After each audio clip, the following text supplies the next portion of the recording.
Hello and welcome to my very first retro review. I'm going to try to do one of these every week. And this week I figured, why not the original Lilo and Stitch, since the new live-action version is out in theaters. If you're a fan of Faye's Hero, then you probably know that I admitted a dark truth this week. Did anyone here see Lilo and Stitch? It's a hard pass for me. I'm the only person in the universe who doesn't really like the cartoon. So, wow. I know.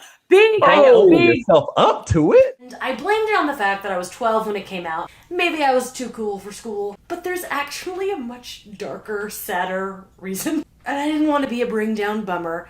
But the truth is, when I was 12, it was the day after Christmas, I had just rented this movie from Blockbuster. I was in the middle of watching it when one of my best friends called me to tell me that her father died on Christmas morning.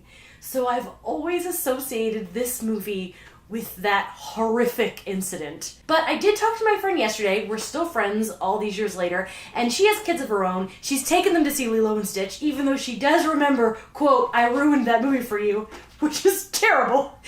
Not her fault, but in kind of a happy-ish ending. She does have plans to see it with her kids, which is very sweet. I realized that's a little dark. I figured I should try to wipe the slate clean, give the movie another watch.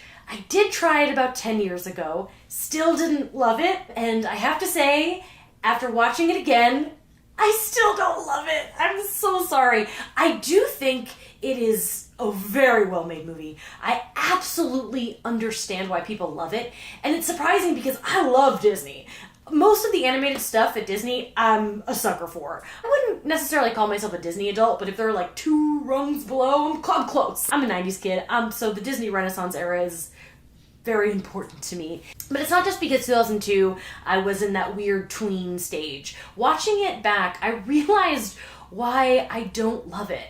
And it's kind of the same reason I don't love another fan favorite movie, which is Spider-Man 2. Don't turn off this video. I know that's a crazy take, especially coming from a huge Marvel fan. Both Lilo and Stitch and Spider-Man 2 are very well made, great movies. I respect anyone who calls it their favorite of their type. But the thing about these movies is that they're really bleak in the sense that your main characters are dealing with such mundane but horrible real-life issues like money and needing a job. Of course it's good that we have these movies, especially for kids to see, but for personal use, I'm like, it makes me too sad. When I'm watching my cartoons, I don't want to think about how this 19-year-old has to keep looking for jobs because her poor troubled little sister, who understandably has problems because her parents are dead and she's just this little kid trying to have friends. It's really sad. In addition to just like kind of bumming me out, I don't know, once like the second act keeps moving, I get kind of like, all right, let's move it along. And I do love the third act. There are a few things I didn't remember, one being that Devay Chase is the voice of Lilo. I was huge in 2002 on The Ring. When I was 12, I saw that 4 times in theaters. And man, that girl was having a huge 2002. To be Lilo and Samara the same year? Amazing. And I also forgot that Tia Carrera is Nani. Love her. I've got a True Lies tattoo. Shout out to my girl. They were doing great. And of course, Chris Sanders co-directed the movie and voiced Stitch, and he's voicing Stitch again in the new one. I think that's really neat. The cast is awesome. Ving Rhames, I love Bubbles. It's so sad that he isn't playing the part in live action.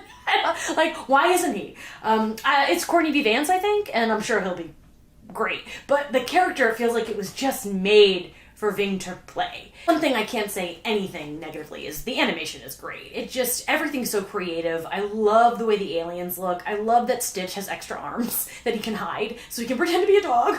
It's really cute. It is such a sweet movie. I really love the ending. It really does choke you up a little bit when Stitch kind of learns the meaning of family and he wants to stay and they're broken but they're still good. It's a very, very good lesson for kids. I wish I liked it more.